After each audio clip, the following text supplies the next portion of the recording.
Ayer hablamos sobre el tema de los conceptos, hoy vamos a hablar sobre el tema de aspectos técnicos y logísticos. Básicamente los hemos concentrados en estos 6 aspectos. Uno tiene que ver con recursos, otra con acreditación, composición de la misión o del grupo de observadores. Yo estoy acostumbrado a hablar de misiones por el currículum, pero también son grupos de observadores, realmente es lo mismo, la ubicación o localización, despliegue y actividades. Empezando con recursos, sabemos naturalmente que cualquier observación electoral que se lleva a cabo cuesta dinero, ¿no? O sea, hay que tener recursos para poder llevar a cabo una observación electoral. Estos recursos, como mínimo, tienen 3 posibles fuentes, ¿no? Uno son fondos propios de las organizaciones que llevan a cabo la observación electoral, ya sea normalmente, por ejemplo, las organizaciones internacionales, pues bueno, tienen sus recursos y vienen a hacer las observaciones. Hay algunas que dependen también de donaciones de Estados miembros o de países amigos o donantes, etcétera. Los observadores nacionales, pues raramente tienen fondos propios para poder cubrir toda la observación, pero sí que he estado yo en algunos países donde tenían recursos propios suficientes para cubrir lo menos la observación parcial que se realizaba, sino otra posibilidad naturalmente es fondo de cooperantes, normalmente países amigos que están operando ya donde se va a llevar a cabo la observación, y entonces se acerca uno a ellos para si están interesados en apoyar un proyecto de observación electoral.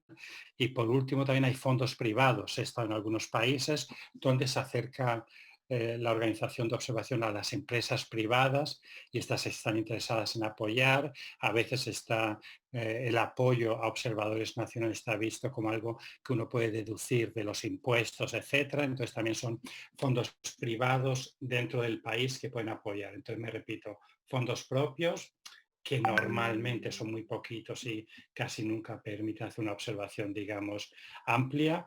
Fondo de cooperantes internacionales que estén en el país, donde uno va a presentarles el proyecto de observación y a ver si consigue unos fondos, ya sea de uno o de varias fuentes o varios cooperantes, o por último fondos de la empresa privada, etcétera, que a veces también están dispuestos a colaborar, ya sea con plata en efectivo o con recursos, ¿no? Por ejemplo, se puede uno imaginar que le presten a uno vehículos, que le presten a uno oficinas y este tipo de cosas, ¿no? Ya puede ser en especie o en plan de dinero, ¿no? Pero estos son recursos y hay que ser muy francos, o sea, si no hay plata de por medio, es imposible realmente llevar a cabo una observación electoral bien fundada y de una manera profesional. El siguiente aspecto que también se suele subestimar es el tema de la acreditación. Como ya hablamos el día de ayer, por un lado, naturalmente es la autoridad electoral la responsable de acreditar a los observadores. Es la que le autoriza a los observadores a llevar a cabo su actividad, sobre todo con los funcionarios electorales. O sea, cuando uno va, está acreditado, va a hablar con funcionarios electorales, lo primero que quieren saber, bueno, usted me pregunta para quién o por qué, o usted es de la prensa, de un partido político, ¿quién es usted? Entonces a uno siempre sirve bien tener el gafete que se dice, ahí hay un modelo, decir, mire, sí, soy acreditado por el organismo electoral, entonces no hay ningún problema, ¿no? Pero es importante, bueno, es esencial estar acreditado para observar en la inmensa mayoría de países, os para ser claro, en todos los países que he estado, solamente puedes observar si tienes una acreditación de la autoridad electoral. Si no lo puedes observar, puedes ser un testigo. Por ejemplo, también he visto países, algunos en América Central, donde ha habido dificultades entre la autoridad electoral y algunas organizaciones de la sociedad civil por temas ya casi políticos, diríamos, ¿no? Y entonces, bueno, pues no han querido acreditar porque también el segundo punto viene aquí. La autoridad electoral puede poner limitaciones a la observación en cuanto al número de observadores. O sea, yo he estado en países donde la autoridad electoral decía, mire, yo creo que ustedes con 30 observadores es suficiente, o sea, no tienen que ser 300.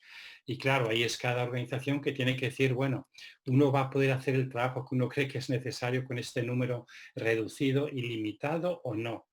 Y entonces ahí, bueno, hay que jugarla y decir, bueno, o sí o no. Si es que no, porque uno cree que no es suficiente, la otra opción entonces es no acreditarse ante la autoridad electoral, pero esto naturalmente conlleva que uno no tiene acceso a mucha información básica y elemental para poder evaluar el proceso electoral. Entonces, lo que puedes hacer es ser un testigo, un ciudadano. Cualquier ciudadano puede ir y ver qué está pasando. Uno puede ir naturalmente a los actos de campaña, uno puede naturalmente ir durante la jornada electoral, está participando como votante, puede quedarse alrededor y ver qué está pasando. O sea, aún así uno se da cuenta de qué pasa, pero esto ya no es una observación como, digamos, está escrito en los libros, ¿no? Sino que es ser un testigo y ver un poco qué está pasando. Uno puede naturalmente seguir recabando información, compartirse con otras personas, etcétera, pero el peso es muchísimo menor que si es un observador.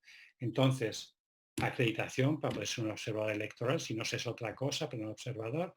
Hay limitaciones, estaba también el otro tema que hablamos ayer, de cargos políticos. O sea, si una persona es un cargo político de un partido, o sea, un representante electo de un partido o en la directiva de un partido, normalmente estos personajes están excluidos de ser observadores porque se pondrá en duda su imparcialidad, ¿no? Dice, bueno, si usted ha estado trabajando en el partido, ha estado ejerciendo funciones en nombre de este partido, todo el mundo que le vea, porque en estas cosas de la observación electoral es como en todo en política, y esto realmente, recuerden ayer que es una tarea técnica, pero con un trasfondo político muy importante. En política, la impresión que se da es más importante a veces que la realidad. Entonces, si, aunque uno esté haciendo su trabajo de la manera más profesional posible, con su gafete, siguiendo las normas, pero si le reconocen en la calle porque hasta hace un año, 2 años, era a lo mejor el alcalde y era de tal partido, pues la gente no se va a creer realmente que usted es imparcial. Entonces hay que evitar estas situaciones, ¿no? Por otro tema, con la acreditación también está el tema de la validez. He estado en países que lo dan para todo el proceso electoral. Entonces usted va en el momento X, ya sea de larga, mediana o corta duración, cuando usted lo presenta todos los documentos a la autoridad electoral y le dicen, vale, es para todo el proceso electoral, por ejemplo, 2021 y ya está. Y es para todo el 2021, el 2020, para el proceso electoral que sea. En algunos casos también he visto que no, que ahí se limitan. Dice, bueno, vale, ustedes van a poder observar pero solamente, digamos, durante 2 meses o durante un mes o durante 3 meses. O sea, se puede limitar en tiempo, también se puede limitar en lugares. O sea, yo he estado, por ejemplo, en países y dice, bueno, a usted le vamos a acreditar, pero para observar en tal provincia. A usted para tal, o sea, le pueden también limitar el espacio en el que van a observar ustedes y no solamente geográficamente, sino también funcionalmente. Por ejemplo, donde es extremadamente difícil tener acceso por temas de seguridad y de confianza y datos, etcétera, es a los centros de cómputo. Los centros de cómputo de la autoridad electoral, que es donde se consolidan los resultados de las juntas electorales de votos, mesas de votación o casillas, pero son lugares bastante sensibles. Entonces ahí la autoridad electoral quiere controlar muy bien que no haya una sobrecarga de personas que estén ahí moviéndose mientras están los funcionarios escribiendo y metiendo datos en los ordenadores. Entonces ahí sí que se limitan y hay normalmente unas acreditaciones especiales que pone cómputo.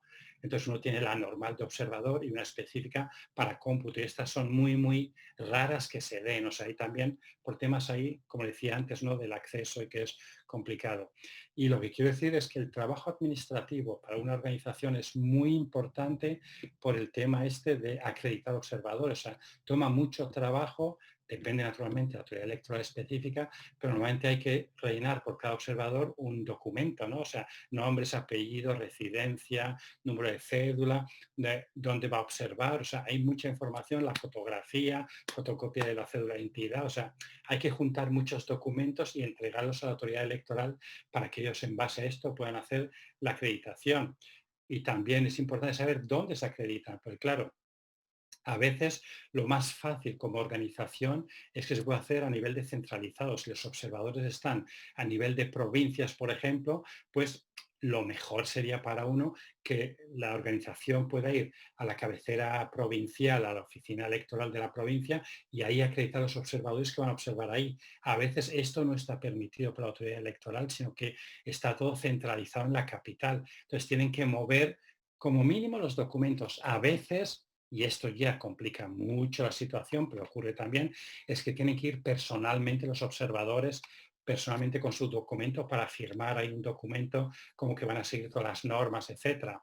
Estas son cosas que se negocian nuevamente entre la organización y la autoridad electoral. Dice, bueno, mire, yo como representante de la organización me hago responsable de todos los observadores que van a cumplir las normas, el código de conducta, etcétera, pero no me haga traer aquí a toda esta gente, pues si no, no salimos nunca de esto, ¿no? Pero estos son temas que pueden ser muy complicados, por lo cual hay que negociarlos y discutirlos muy a tiempo para evitarse luego problemas inesperados. La acreditación. El otro tema está la composición de la misión. O sea, ¿cómo va a ser la misión? Y hay muchos tipos de misiones. O sea, no pensemos solamente en una, sino que, por ejemplo, yo estaba en misiones, por ejemplo, a ver, high level panel, un panel de alto nivel, lo llaman en algunos países, ¿no? O de personalidades de alto rango. Entonces, ahí, por ejemplo, claro, la autoridad electoral también quiere tener la credibilidad o la validez que se le puede dar al proceso electoral de diferentes grupos. O sea, estarán por un lado naturalmente todos los observadores, etcétera, pero también, por ejemplo, el señor Kofi Annan hace algunos años estuvo como observador en México y él había sido secretario general de las Naciones Unidas. Entonces, claro, que venga esta persona que lo que hace es hablar con la autoridad electoral, con los actores políticos de más alto nivel, pues también le da una relevancia muy importante a nivel de medios de comunicación. O que vayan 5 ex primer ministros o presidentes y que estén ahí 4 o 5 días hablando con los actores políticos que son sus pares de cuando ellos cumplían funciones, es un tipo de observación, más bien un tipo de observación / mediación política. No es lo que hemos estado hablando nosotros, pero eso también ocurre. O sea, por un lado, digamos, hay personalidades ampliamente reconocidas y aceptadas por todos los actores políticos que vienen ahí y le da más credibilidad y confianza al proceso porque, bueno, hay estos señores y señoras que tienen un cierto peso y reputación y uno piensa que la cosa va a funcionar mejor si están ellos que si no están ellos. Por otro lado, también hay misiones de expertos, o sea, son expertos electorales que conocen muy bien sus temas puntuales, por ejemplo, el tema del padrón, tema de campaña, que son expertos en esta materia, entonces vienen juntos, me lo invento un poco, 10 expertos y estos son los que van a estar observando el proceso de un punto de vista muy técnico, ¿no? Y están ahí normalmente en la sede, pocas visitas y hacen un trabajo de expertos.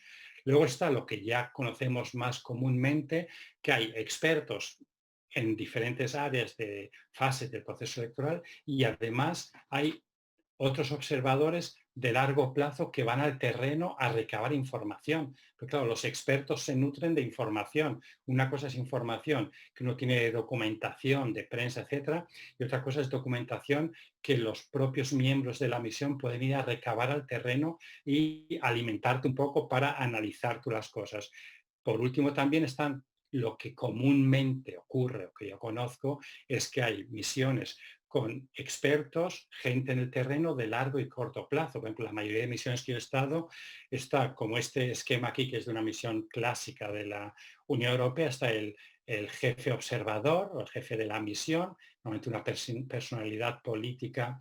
Con los europeos suele ser un miembro del Parlamento Europeo, o sea, políticamente importante, y luego está el equipo de coordinación de expertos, que hay su adjunto para temas prácticos y los demás expertos, o sea, desde temas legales, temas electorales, medios de comunicación, logística, operaciones, política, hay varios expertos y el coordinador de observadores, que es el que mantiene el contacto con los observadores desplegados a las provincias, pero también naturalmente en la capital, tanto de largo como de corto plazo. Y también naturalmente hay el experto que es de capacitación, que es el responsable de crear los manuales de formación para los expertos de larga y corta duración. O sea, esto es básicamente, digamos, cuando se habla de una misión de observación, lo que nos aparece en la cabeza, ¿no? Con los chalecos y todas estas historias. Pero el tipo de misión que se lleva a cabo depende otra vez mucho de los recursos que se tengan.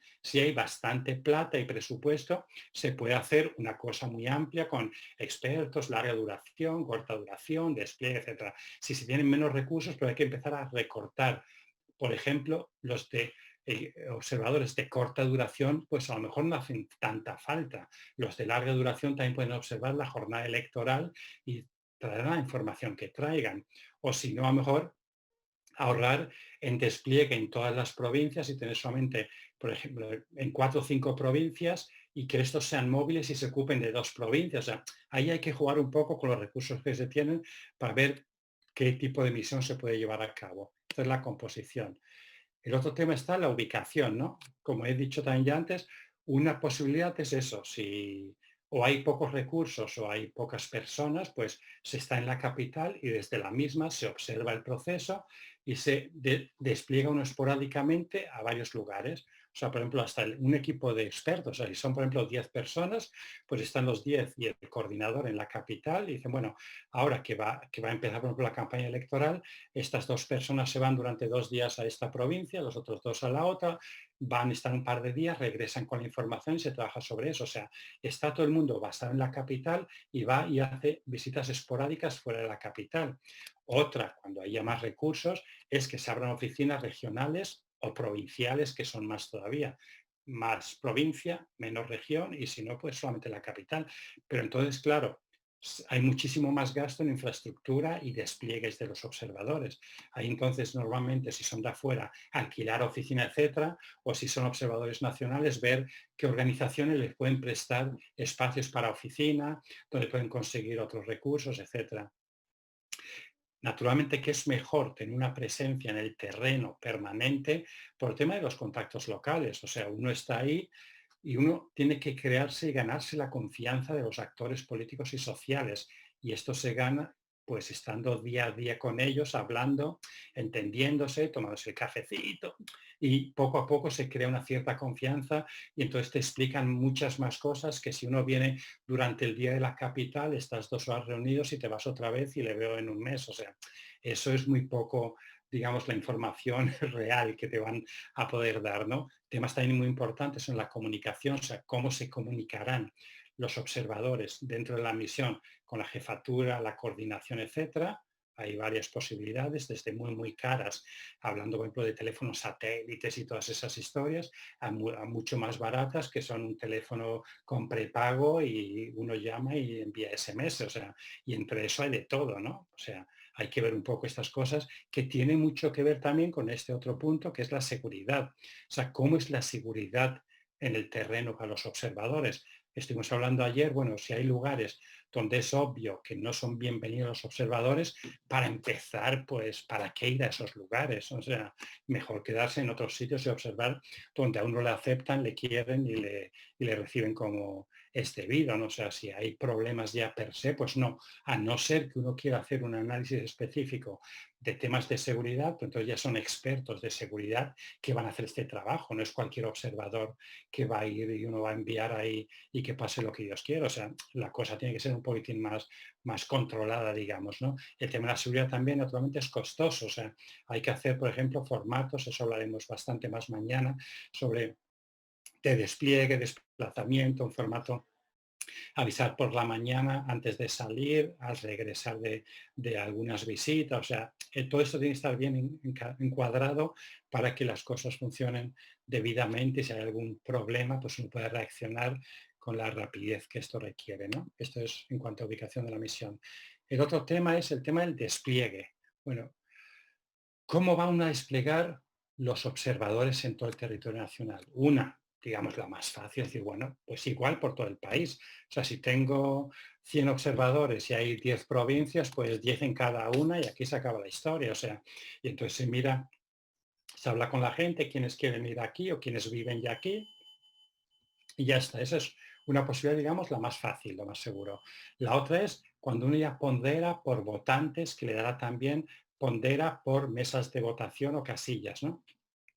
Y bueno, si en una provincia va a haber, me lo invento, 2.000 mesas de votación y en la otra va a haber 4.000, pues a lo mejor en una pongo a 4 y en la otra pongo a 8 observadores porque va a haber más trabajo que hacer durante la jornada. A lo mejor aquí entonces Naturalmente solamente voy a ponderar los observadores de corto plazo, que es para observar la jornada electoral, donde va a haber muchas más casillas y votantes. De larga duración mantendría los mismos, o sea, 2 por provincia, por ejemplo, pero de corta duración le aumento el número de observadores porque va a haber muchas más mesas y mucho más trabajo que hacer para recorrer todo esto. La otra es la que dijimos otro día, también otra opción es hacerlo de una manera aleatoria, pero aleatoria matemática y científica, o sea, que uno tome la lista, por decir algo, de las 10.000 mesas y dice, bueno, tengo ahí 50 equipos, a ver, cada cuánto, en qué franjas me cae un equipo y me van a ir a observar estas y la suma de estas me permite proyectar y saber más o menos qué es lo que puede haber pasado durante la jornada electoral. Luego, otra historia es equipos fijos o móviles. Cuando empezamos con esto de la observación, hablemos hace unos 30 años más o menos, lo que se solía hacer es que los observadores nacionales eran casi exclusivamente fijos, también para ahorrarse gastos de transporte entre casillas, etc. O sea, iban ahí como los miembros de los partidos, los vigilantes, iban a la casilla que les había tocado y se quedaban ahí durante todo el día y durante todo el día estaban observando qué pasaba en esa casilla. Había un pequeño grupo de supervisores, llamémoslo así, o coordinadores de observadores, que iban visitando las casillas y hablaban con los observadores permanentes, cómo ha ido el día, recababan información y seguían, ¿no? Pero, digamos, la inmensa mayoría de los observadores eran fijos y estaban ahí. La otra posibilidad es que sean móviles, pero si son móviles, tienen que tener algún medio de transporte para moverse de una casilla a otra. Lo que se dice, por ejemplo, es que el mínimo que uno debería estar en una casilla suelen ser 30 minutos. Menos no tiene mucho sentido. Pues claro, cuando uno va, los que ya lo hayan hecho sabrán, los que no, lo digo brevemente, bueno, uno va a la casilla, está con su gafete, o sea, credencial, etcétera, se presenta ahí al presidente o al presidente de la mesa, les explica quién es uno, eh, se aparta, observa cómo va el proceso de votación, toma notas en los formatos que para eso se han hecho antes, habla con el representante de los partidos, cómo ha ido, con otros observadores presentes, cómo ha ido la cosa, y bueno, y uno está más o menos una media hora en cada casilla, ¿no? Eso es un poco la norma casi, y luego va de una casilla a otra. Si hay un centro de votación y hay 5 casillas, pues ya ve, se puede estar unas 2 horas ahí visitando unas y otras, ¿no? El otro es equipos de 2 personas, eso es lo ideal. También por temas de seguridad, siempre es mejor ir con alguien más de tu equipo y van los dos juntos, sobre todo si son móviles. Si son fijos, pues sí que podría ser una persona que se quede en una casilla y ya está la cosa, ¿no? Entonces, si hay un centro, por ejemplo, con 5 personas y 5 mesas en el centro, pues ya se ha cubierto todo el centro y son fijos y no pasa nada, ¿no? Pero si son móviles y tienen que ir moviéndose de un sitio a otro, etcétera, lo mejor es que sean 2 o lo otro son 2 más 1 en estos casos, sobre todo si son internacionales, que son 2 observadores internacionales y el motorista, que es un nacional que también va con ellos, ¿no? Y también puede ayudarlos para introducirlos, etcétera, etcétera, ¿no? Entonces el despliegue varía mucho según cómo lo haya ideado la misión, ¿no? Y estas son básicamente las maneras que tenemos. Luego, temas importantes con el despliegue son, como dije antes, el transporte. O sea, cómo se van a transportar los observadores. Puede ser con el coche propio, o sea, si los observadores tienen coche. Yo he visto, por ejemplo, estuve hace unos años también apoyando ahí en México la observación nacional y ahí algunos observadores tienen su coche. Bueno, la organización le paga la gasolina y ya está, y se va con su coche, la organización le paga la gasolina y se van a mover con su coche. Si no hay, pues un taxi que se alquila si son un equipo móvil. Si no, por último, yo he estado en sitios que es el transporte público. Le van ahí 20 pesos y con eso se compra el billete del bus y va a un municipio, mira ahí, va a otro y bueno, lo que pasa es que, claro, pierdes mucho tiempo entonces en transporte público que realmente hasta qué punto vale la pena eso, hacerlo fijo, ya es otro tema interesante. Luego también está el tema del alojamiento, claro, la gente tiene que dormir en algún sitio. En pocos casos será en la casa propia de la gente. Si uno va a observar en el municipio donde uno reside, pues ya está tu casa y ahí te vas a mover durante el día a observar y la noche y luego regresas a dormir ahí y no pasa nada. Si hay otros observadores que observan ahí, pues uno también le puede alojar en la casa de uno, que es una casa amiga, digamos, o casa de amigos y uno se apaña. Por último, si no, pues habrá que pagar por esto, un hospedaje, lo que sea, y tendrán que tener recursos para pagar por el alojamiento. También está el tema de la alimentación. Bueno, también hay que tienen que comer todas estas personas. Pues habrá que ver si se da algo de dinero como viático o si se tiene comida preparada que se llevan o se les consigue en algún sitio y se paga de antemano, pero que la gente también tiene que comer. Luego está el tema de la comunicación que dije antes, que utilicen el teléfono propio o un teléfono esto de prepago o cómo se hace con el internet. Se les da unas tarjetas de estas, unos vouchers que ponen unos códigos y puede utilizarlo. También está el tema de la comunicación que es importante. Luego las actividades, y esto voy a hacerlo rápidamente porque ya hemos hablado un par de veces de ellos, ¿no? Y creo que es más importante escuchar sus preguntas e intentar contestarlas. Durante la fase preelectoral sería ver la legislación vigente, la demarcación electoral, o sea, los distritos electorales, cómo se ha hecho, si más o menos cada distrito tiene más o menos el mismo número de electores y más o menos votan por el mismo número de representantes, pues claro, eso es muy importante, que se ajuste más o menos la distribución, porque si hay, por ejemplo, me lo invento, ¿no? Cada provincia envía a 2 representantes, pero una provincia tiene el número doble, 2 veces el número de electores que la vecina. Oiga, eso es un poco extraño, pero entonces el voto de un elector de una provincia vale la mitad que de la siguiente, ¿no? Y esto tampoco es así muy correcto. Entonces, estas cosas también hay que analizar. La formación de funcionarios, la educación cívica que se ha llevado a cabo y cómo está el tema del registro electoral. Durante la fase electoral, como ven, ahí sí que es donde la cosa se pone ya muy seria. Está el padrón electoral, ya hablamos de eso, hay que verificarlo, la autorización, cómo se lleva a cabo, si es exhaustivo, inclusivo y exacto, etcétera. Registro de votantes y candidatos, la campaña electoral, medios de comunicación, el uso de recursos públicos durante el proceso electoral, si se lleva a cabo o no. También hay si los funcionarios públicos muestran que son partidarios de algún partido específico o candidato, violencia política si es que la hay, sobre todo si es violencia política de género, o sea, es que las mujeres son agredidas verbalmente, etcétera, etcétera, por ser candidatas, tienen desventajas, también hay que ver todo esto. Tema de la fuerza de seguridad, se comportan de una manera imparcial, neutral, profesional, o más bien cuando hacen unos algo no lo miran tan cerca y cuando hacen otros un poquito le van encima, también hay que ver esto. Financiamiento político dijimos, o sea, está todo esto transparente dentro de las normas, etcétera. Educación e información de votantes, la autoridad electoral está informando a los votantes de una manera correcta sobre los reglamentos, procedimientos para que puedan ir a ejercer su derecho de la mejor manera posible. Luego está el tema de la ubicación de las casillas o juntas electorales de voto o mesas de votación. En cada país se llama de una manera distinta, pero es lo mismo, o sea, donde se va durante la jornada electoral para depositar el voto. Ese recinto, pues si está bien, si, por ejemplo, normalmente suele estar prohibido tener propaganda electoral en los alrededores, a veces unos 200 metros para no influenciar a los votantes. Bueno, hay que ver eso también. Luego, si hay un secreto del voto, si el votante puede realmente en secreto votar. ¿Cómo está el tema de las boletas? ¿Hay suficientes? ¿O es que faltan? ¿O qué es lo que pasa? ¿Cómo están las urnas? Todo el material electoral está completo, falta algo, ¿por qué falta? Y al final el conteo de los votos, bueno, al final al contarlo, ¿cómo es el proceso? ¿Es transparente? ¿Es equitativo? ¿Es justo? ¿O hay alguna cosa extraña? Esto sería la fase electoral.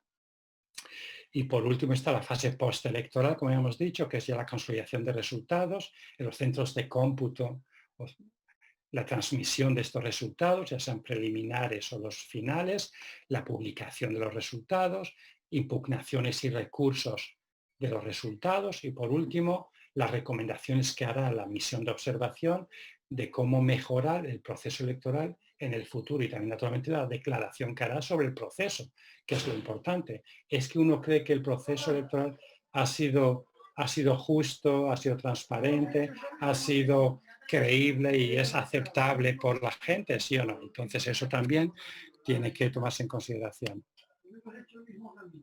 Muchísimas gracias y ahora ya listo para preguntas y respuestas.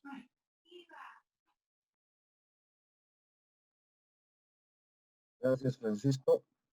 Vamos a iniciar con la ronda de preguntas.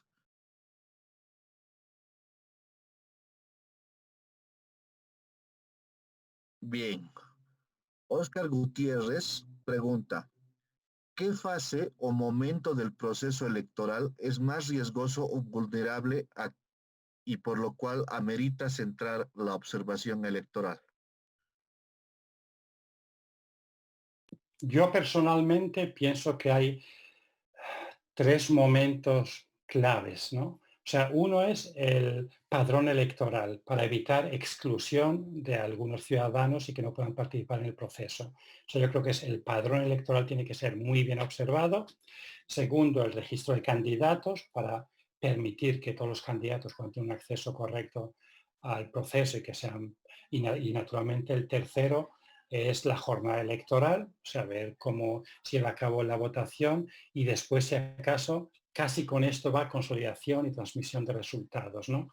Y también las impugnaciones. Pero yo diría, en grosso modo, yo diría el padrón electoral, registro de candidatos, jornada electoral, la campaña también, y luego ya consolidación, transmisión de resultados, ¿no? Y luego impugnación si hay.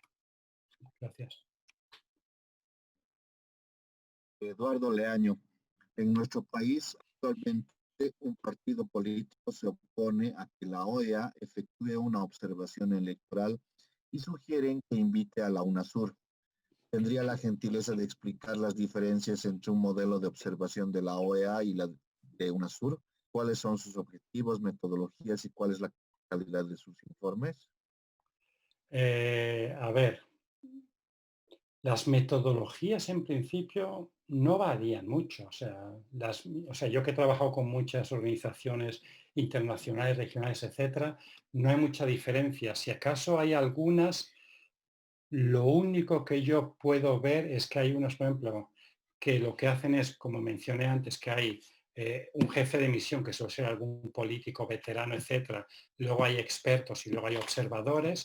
Otros, los observadores per se también son más bien políticos. Yo creo que ahí en algunos casos hay algunas diferencias, ¿no? Pero que yo sepa, metodológicamente no hay grandes cambios, a no ser que unos, y ahí me aventuro un poco porque UNASUR no la conozco tan bien, ¿no? Pero creo que tal vez puede ser que unos sean más, digamos, unos perfiles políticos y los otros más bien como observadores y como grupo de observador, ¿no? Más bien unos perfiles, digamos, más bien técnicos o de observadores, ¿no? Pero lo que yo haría en este caso sería invitar a los dos, o sea, y así todo el mundo está contento, ¿no? O sea, yo que he estado en muchos países, o sea, grupos de observadores internacionales he visto muchísimos. En América Latina también muy a menudo está UNIORE, por ejemplo, está UNIORE, está esto, está, hay muchísimos que están presentes, ¿no? O sea, ¿y por qué no? Mientras más somos, más alegres estamos, o sea, que inviten a todos los que quieran. Gracias. Oscar Gutiérrez, ¿qué tipo de documento emiten los observadores y en qué tiempo desde el día de votación? Vale, a ver, informes es solamente el día de mañana, no que voy a hablar de eso, pero rápidamente lo que se hace es que después de la jornada electoral, normalmente en un espacio máximo de 48 horas hay la declaración preliminar, se llama eso, de la observación. Esta declaración preliminar suele ser algunas páginas que ya se han ido preparando durante la presencia y la estadía de los observadores en el país, que incluyen desde que llegaron, por ejemplo, un análisis del marco legal, del padrón electoral, de la campaña, del tema de violencia naturalmente, de la administración electoral, cómo se ha comportado, y todo eso se vaya redactando cuando está pasando. Entonces, lo único que queda realmente es esperar a la jornada electoral y ver lo que se observa en la jornada electoral en cuanto a la instalación de la mesa, el proceso de votación, etcétera, y el conteo y transmisión de resultados, ¿no? Entonces, ahí se rellena una página más o dos, se cierra todo y esto es lo que se hace la declaración preliminar, que suele decir más o menos cómo han visto ellos hasta ese momento el proceso electoral. 48 horas como mucho después del cierre de la casilla, por decirlo de alguna manera. Y luego después normalmente yo diría, me atrevería a decir un mes después más o menos, entonces ya hay un informe, 1 o 2 meses, ¿no? Porque a veces estos informes, dependiendo de qué organismos tienen que ir a las sedes para que también los lean, los discutan, pero 1 o 2 meses después hay el informe final de la misión donde está todo establecido con mucha más información. Gracias.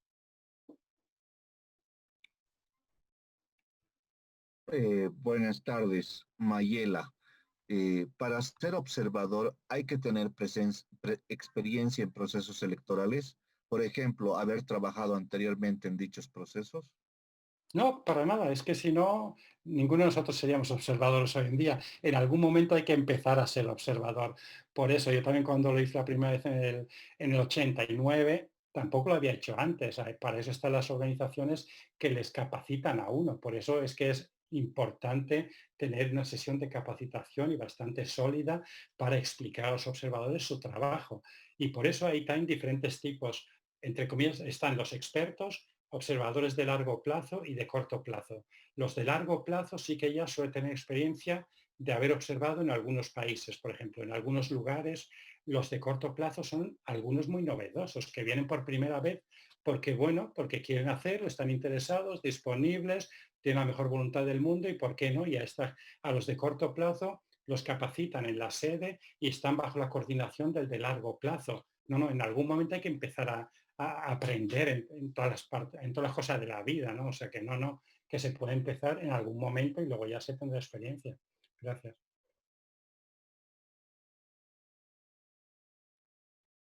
Oscar Gutiérrez, ¿cuáles son los límites o acciones que consideres intromisión en el proceso electoral? Me refiero a las acciones que toman los observadores. Claro, no, pero eso suele estar bastante bien definido, pero sí que hay a veces que algunos compañeros y compañeras se exceden, a lo mejor por el calor del momento y se olvidan un poco quién es quién durante el proceso electoral. O sea, uno nunca debería intrometerse y decirle a un funcionario electoral lo que tiene que hacer.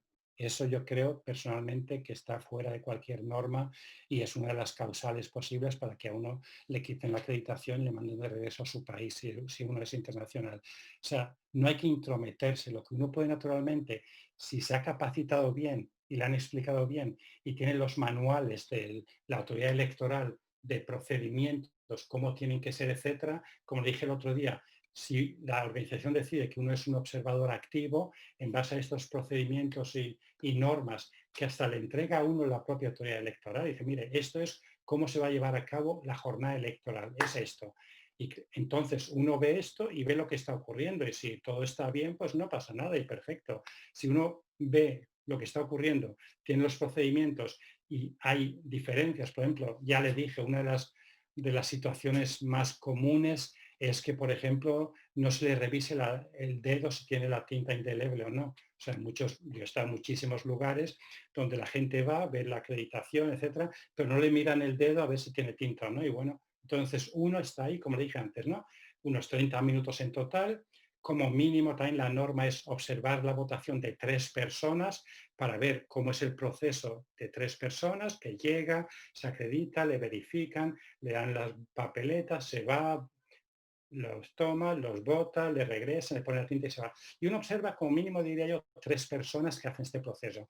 Si uno ve 3 veces que hay este error o esta situación que no concuerda con los procedimientos de la propia autoridad electoral, sí que yo y otros compañeros nos hemos permitido, al irnos a despedir del presidente Mesa, decirle, muchas gracias, esto, fíjese usted que mire, que tengo ahí una pequeña duda y hay que plantear la cosa de una manera muy educada y nunca forzar, ni mucho menos a nadie. O sea, uno es observador e invitado a estar presente, no para sustituir a nadie, ni mucho menos. Es decir, fíjese usted que he estado mirando y me he fijado que a lo mejor no lo he visto bien, pero que me da la sensación que no se están mirando si los dedos están ahí entintados o no. Y le pueden dar alguna explicación que es razonable. Dice, no, pero es que, por ejemplo, eso aquí, en vez de hacerlo este funcionario en la mesa, ya lo hace el que está en la puerta haciéndolo entrar para avanzar. Es posible, o sea, no es que tiene que haber ninguna mala intención ni nada. Dice, vale, muchas gracias, entonces uno se lo apunta y ya está. Puede ser también que haya sido un descuido y dice, vale, exacto, exacto, vamos a ver que esto ya no ocurra. Y ya está, ¿no? O sea, pero hay que ver un poco buenas maneras y sobre todo, estamos para apoyar el proceso electoral. Y eso tienen que tener mucho en eso. O sea, estamos para apoyar a las autoridades electorales y a los ciudadanos del país a que las elecciones sean lo más justas y correctas posibles. Entonces, vamos para apoyar, no vamos para criticar, ni para denigrar, ni para destrozar. No, no, vamos a ayudar. Entonces, es con ese ánimo que tenemos que ir y apoyar el proceso. Muchas gracias. Carlos Aiza, ¿cada autoridad ofrece los lineamientos en lo que quiere ser observador? ¿O es una negociación entre país e iniciativa de observación electoral? El So- presidente de la OEA, Luis Almagro, es un personaje polémico en Bolivia, que al día de hoy puede ser una personalidad de gran credibilidad en el proceso eleccionario. ¿Cómo se puede gestionar su presencia si la oposición no quiere que nadie de la OEA esté presente en las elecciones? Aquí van varias preguntas en una. A ver, empecemos por la del señor Almagro. El señor Almagro, según tengo entendido, es secretario general de la OEA. Es secretario general de una organización regional compuesta por varios Estados miembros, etcétera, que realiza observación electoral en muchos países.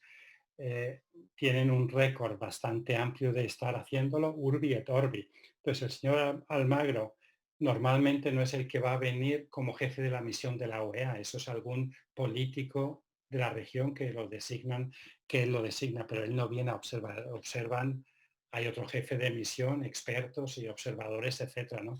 Y eso es un poco lo que decía antes, eso es, vale, hay un grupo político que, como entiendo de su pregunta y las anteriores, no quieren que vengan a observar por las situaciones que han ocurrido en el pasado. Pero hay otros grupos políticos que sí que lo quieren. Entonces, claro, no es tampoco tarea de un organismo internacional forzar el camino a venir o no. O sea, eso es una negociación que tiene que llevar a cabo entre la autoridad electoral y las fuerzas políticas y ver cómo se pueden balancear unas y otras, ¿no? O sea, no hay que poner tampoco a los que vienen de afuera ahí en una situación así complicada, ¿no? Eso es una negociación, digamos, interna para ver si están de acuerdo en invitar o no y si no, de qué manera se pueden invitar, ¿no? Lo que sí que la observación per se, lo que se realiza es bastante estándar, o sea, ya sea la OEA, ya sea Naciones Unidas cuando lo hacía, la Unión Europea, etcétera, tiene un listado de lo que se observa y es básicamente como he estado hablando aquí estos días. Esto es lo que observamos y esta es nuestra metodología, este es el despliegue, esto es como lo hacemos y eso es público, ¿no? Entonces la gente sabe lo que se va a venir a hacer. Pero yo creo, o sea, no hay mucho que negociar realmente de parte del organismo internacional y la autoridad electoral. Esto dicen, esto es como lo hacemos, ustedes nos invitan, bueno, esto es lo que podemos hacer o no. Como mucho, por ejemplo, y ahora sí que me estoy arriesgando un poco, se podría decir que la autoridad electoral, por ejemplo, puede limitar el número de observadores. Yo no entendería muy bien por qué, pero en algunos países los han hecho. Intentar balancear que sean el mismo número de diferentes grupos, porque a lo mejor también tienen afinidades políticas distintas, o sea, pero esto ya son negociaciones políticas que se llevan a cabo en el país entre la autoridad electoral y los actores políticos, ¿no? Pero los otros que vienen con su metodología y eso es lo que hacen, lo que han hecho siempre. Y normalmente, que yo sepa, ningún organismo que tiene una metodología establecida, yo hablo ahora de la Unión Europea, desde hace 20 años va a cambiar la metodología para observar de una manera distinta en un país que en los otros, porque eso le quitaría a uno credibilidad. O sea, yo que he estado mucho con los europeos, ante la disyuntiva de observar de una manera específica o no observar, pues no se observa. Y muchas gracias por la invitación. Muchas gracias.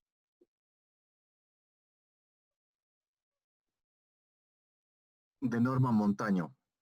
Los observadores internacionales le dan más garantía a un proceso electoral. ¿Por qué razón se afirma esto? Vale, le dan más garantías. Eso se puede decir, yo ahí tengo un poco de dudas, pero bueno, se dice usualmente, así de manera coloquial, porque sobre todo hace mucho tiempo, pero es cierto hoy en día todavía, que algunos organismos que observan las elecciones nacionales pues tienen ciertas afinidades políticas y bastante claras. Perdonen que les diga así tan francamente. Yo he estado en muchos países que había organizaciones acreditadas como observadores. Híjole, yo los había visto un mes antes y eran militantes de un cierto partido y de pronto ahora son un organismo de observación electoral. Y esto sí que desacredita un poco todo lo que es la observación y la imparcialidad y profesionalismo, porque a la gente se le va el corazoncito por donde estaba. O sea, yo, por ejemplo, hace unos años que estaba apoyando a observadores nacionales, no voy a decir dónde era, pero sí que también me sentía un poco incómodo cuando estábamos la jornada electoral. Habíamos estado observando yo había hecho los planes, despliegues, formularios, información, durante la jornada venía la información, de pronto estaba ya el tema del conteo, estaban saliendo resultados, ganaba claramente un candidato y de pronto muchos observadores, ya estamos ganando, y ya, se acabó. Dije, no, no, señores, aquí no se ha acabado nada. Está ganando ese señor su partido, pero ustedes y yo que les apoyo, seguimos observando hasta el final. Claro, estas situaciones, por estas situaciones mismas, es que uno decía antes y todavía hoy en día que hay algunos organismos de observación nacionales que uno tiene sus dudas sobre su imparcialidad. Por eso uno pensaba que los internacionales no estarían tanto involucrados en los quehaceres políticos nacionales y podrían estar un poco o de lado, o sea, afuera de todas estas cosas, que siéndoles sincero, después de tener ya muchas canas observando esto, también a veces los grupos de observación internacional también puede ser que tengan sus ciertas preferencias y eso tenemos que ser todos muy claros, pero como tiene una metodología de observación muy clara, estipulada, que se utiliza en todas partes, pues se tienen que regir por esas y no se pueden ir mucho de un lado ni de otro, porque si no les criticarían mucho. Pero básicamente, regresando a su pregunta, ¿por qué se dice que los internacionales dan más credibilidad? Básicamente basado en que se estima que los grupos nacionales pueden tener más parcialidades, o sea, estar más involucrados y los de afuera tener menos, ¿no? Muchas gracias. Gracias, Francisco. Hugo Andrés pregunta, cuando se presume que la posibilidad de que los actos electorales irregulares se dan en la mayoría de los casos en áreas rurales, ¿conviene recomendar a Jubileo que el despliegue de observadores sea en municipios rurales? Es que ahí me pilla usted un poco entre la espada y la pared, digamos, o decimos aquí en España. Por un lado, yo tuve esa discusión, y lo digo francamente, cuando fue hace 2 años en México, ¿no? Que estuve también ahí trabajando con la sociedad civil en observación, y también ahí me decían, venga Paco, tenemos que ir a los focos rojos, ¿no? Donde tenemos historia de que hay intimidación, violencia, etcétera. Yo decía, a ver, depende de qué quieran ustedes observar y de qué quieran informar.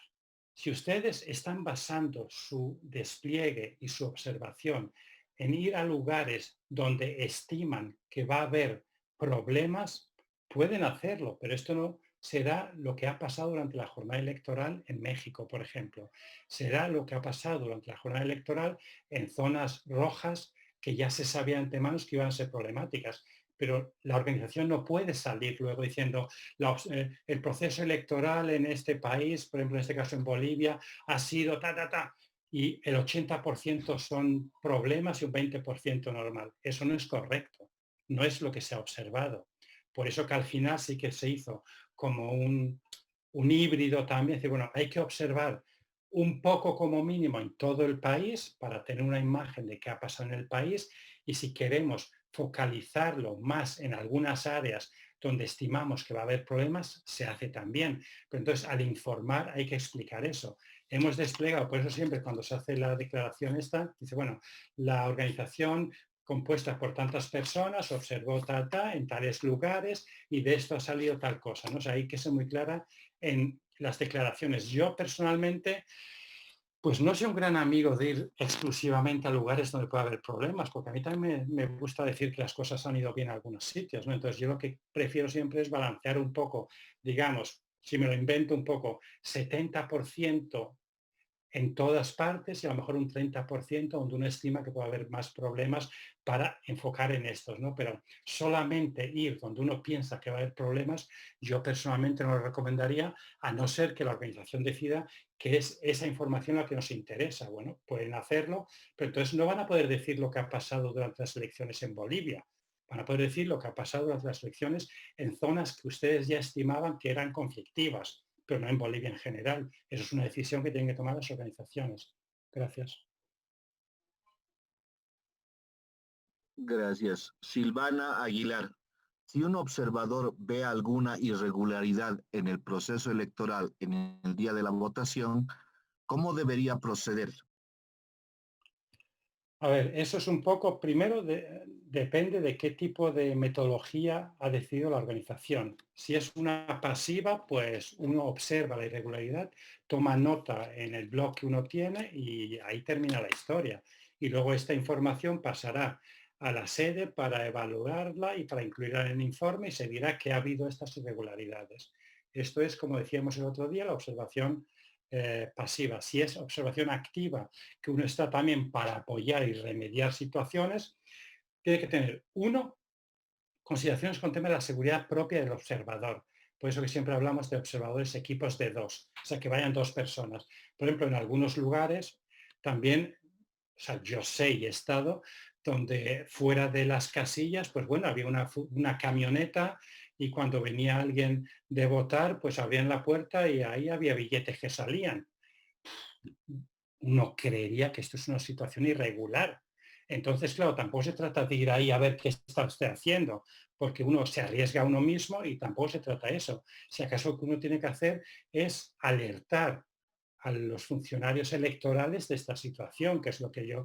A ver, nosotros estamos invitados por la autoridad electoral. La autoridad electoral quiere que las elecciones salgan bien porque se juegan su reputación en ello. Entonces, ellos son los primeros interesados. Entonces, si usted ve alguna actividad, alguna acción, alguna situación que usted cree con suficientes informaciones que va en contra de las normas, procedimientos, la ley, etcétera, pues lo primero sería ir si es el centro de votación, pues al supervisor del centro o al presidente de la mesa o al funcionario que esté ahí y decirle, disculpe, mira, soy observador, tal cosa, y he estado observando esa situación, ¿usted cree que se podría hacer algo? Pero lo deja en manos de las autoridades que para eso están. Usted no es una autoridad como observador, usted está para observar y apoyar, pero indirectamente.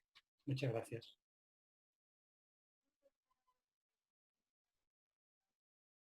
¿Qué hacer en los lugares donde es difícil tener llegada? Por ejemplo, en el departamento de Potosí hay lugares donde la comunicación es bastante limitada. Pues hay que caminar. O sea, ¿qué que diga? Yo he estado en muchas misiones también donde, claro, a veces la gente son así un poco, pero he ido a sitios donde no se puede llegar con un coche. Y he ido a sitios con una mochila y hasta he ido a sitios con una radio cargando en la mochila. O sea, si hay que ir a ese sitio porque es importante por A o B razón, por ejemplo, a mí me ocurrió hace muchísimo tiempo que la casilla era parte de un conteo rápido, ¿no? Que creo que ya lo han comentado cómo se realiza, pues una casilla específica tenía que ir para tener resultado para el conteo rápido y la proyección final del resultado presidencial. Ahí no llegaba ni coche ni nada, fui con una panga, con un botecito, ¿no? Por un río hasta donde se podía, me desembarcaron ahí, me cargué mi mochila y mi radio, caminé un par de horitas ahí yo y llegué a la comunidad y me planté ahí y estuve ahí comunicándome como pude. O sea, depende también mucho del tema de la seguridad, sobre todo la comunicación, pero la seguridad sobre todo. O sea, si es una zona, Potosí, desgraciadamente no la conozco para nada, pero si es una zona que no tiene ningún informe, que haya problemas de seguridad, etcétera, pues bueno, si es importante estar ahí por A o B razón, pues hay que llegar, aunque se informe más tarde lo que se ha observado. Yo siempre he sido partidario que lo importante es observar, no informar rápido y más rápido que el otro. O sea, eso para mí ya son cosas un poco de política, etcétera, que a mí no me importan como técnico. O sea, se va al lugar, se rellenan los formatos, se observa, etcétera. No hay comunicación, pues bueno, por eso normalmente, lo menos en mi caso, si uno va a observar a un lugar específico, llegas el día anterior, te posicionas y bueno, y vas con el teléfono buscando donde hay una señal y sabes dónde hay señal. Entonces sabes que es a, no sé, a un par de kilómetros, que ahí en la montañita pues sí que se puede captar un poco la señal. Pues entonces lo que se coordina uno, por ejemplo, con la coordinación de la misión, es decir, bueno, como estamos un poco fuera y no podemos, pues hay horarios, franjas de comunicación. Me voy a comunicar, por ejemplo, antes de empezar la votación a las 6 de la mañana, voy a ir ahí para informar, luego iré a lo mejor a la 1 del mediodía para decir que todo está bien y o si hay algún problema comunicarme y luego a lo mejor antes de cerrar me lo invento a las 5 y luego una vez que haya terminado el conteo y se hacen franjas de comunicación y si alguna comunicación, si fallan digamos dos consecutivas es para preocuparse, entonces la organización tiene que ver si moviliza a algún otro observador, equipo siempre que estén cerca para ir a ver qué ha pasado con este equipo, ¿no? Pero esto se puede todo arreglar, es cuestión de coordinarse y tener cosas muy claras. Gracias. Adriana, ¿cómo afecta a la legitimidad de una elección que se impida a los observadores realizar su trabajo?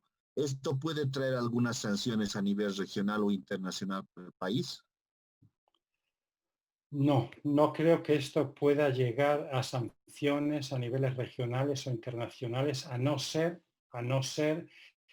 como por ejemplo yo conozco por ejemplo la OSCE, ¿no? La Organización para la Seguridad y Cooperación en Europa, ¿no? Que sobre todo, sí, bueno, Europa, pero también está Estados Unidos, Canadá y otros, ¿no? Y que esos tienen en su carta escrito que automáticamente cada país que tiene elecciones invita a la organización a observarlos. En caso que un país decidiese no permitir que vengan, entonces sí que hay sanciones estipuladas dentro de la carta de qué tipo de penas se le podrían imponer al país por no haber cumplido con su compromiso, ¿no? En algunos casos existen, otros no, pero normalmente siempre, hombre, siempre saltan las alarmas si alguien quiere hacer elecciones, no invita a nadie.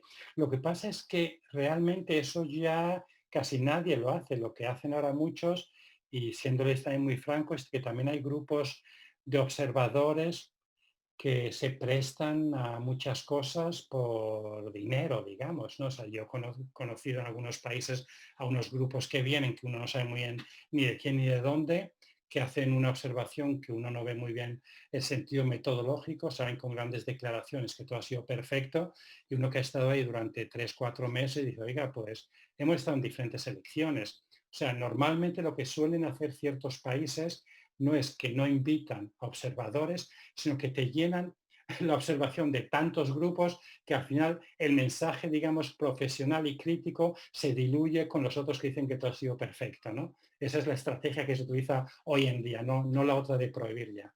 Gracias.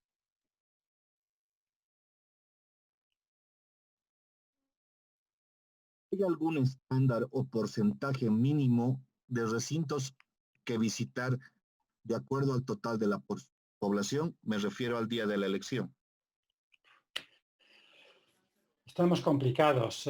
Uno podría decir que no hay, porque yo, por ejemplo, estuve observando con la Unión Europea, por ejemplo, en Indonesia en 1999, país inmenso, islas, gente, millonadas de personas, y ahí creo que al final conseguimos observar un 0,5% de las casillas, que era bastante ridículo, por decirlo abiertamente, ¿no? Uno siempre piensa que debería observar, bueno, un porcentaje no tampoco así gigantesco, pero más o menos algo representativo, y por eso cuando hay tan pocos observadores y tantas casillas, ahí es cuando utilizamos el sistema aleatorio para que de alguna manera represente lo que hemos visto, la realidad del país, ¿no? Pero si no, yo qué sé, yo me aventuraría a decir que menos de un 5%, un 3% ya es muy complicado, digamos, ¿no?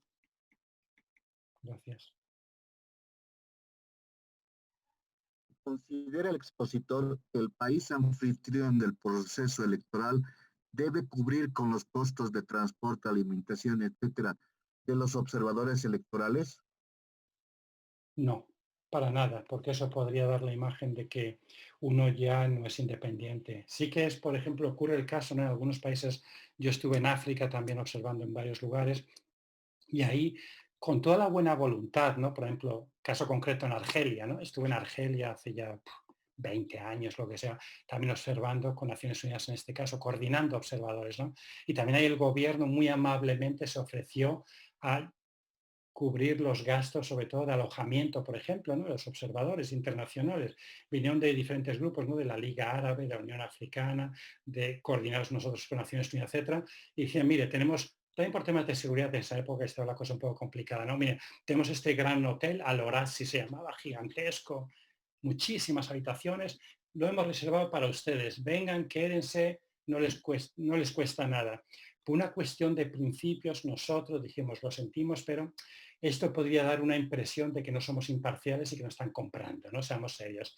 Preferimos pagar lo que consumimos, muchísimas gracias, entiendan por favor, disculpen todo y ya está, ¿no? O sea, esto es lo que yo creo que es lo correcto. Sí que ocurre en otros casos con los observadores nacionales, sí que hay algunos países que facilitan la observación nacional porque se ha peleado mucho, por ejemplo en México se peleó muchísimo por un derecho ciudadano de observar el proceso y entonces en el 94 por primera vez se permitieron a observadores mexicanos participar en la observación de su propio proceso electoral y ahí sí que hubo unos estipendios para permitir a las organizaciones desplegar gente, etcétera, ¿no?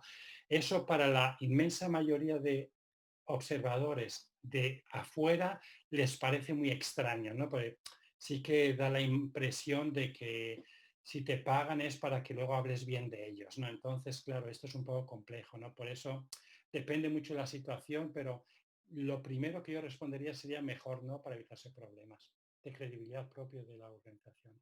Gracias. Muchísimas gracias.